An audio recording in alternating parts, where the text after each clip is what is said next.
Breaking right now just north of the Washington border, a potentially toxic fire in Abbotsford, BC. Police there encouraging people to stay indoors because of potentially toxic smoke. So here's what we know right now. The wind is pushing northwest, which we want to be clear is away from our crew, who is a safe distance away. But John is actually there covering flooding for us this morning. So this is an interesting predicament that we found ourselves in this morning. John, good morning. What do you see in there? Because we can see that smoke right behind you.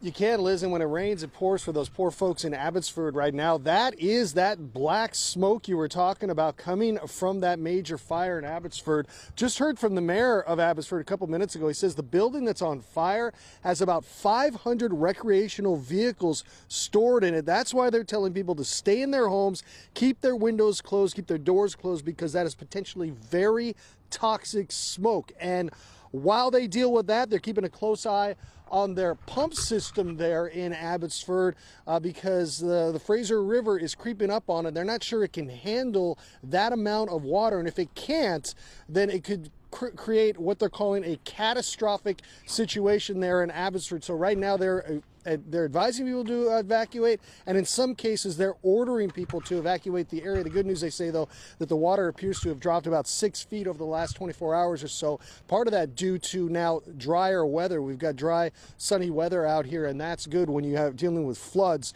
People have been advised again to evacuate, and they finally have gotten a break again with the weather here, but it's also helping our situation here in Sumas, the water dropping here as well.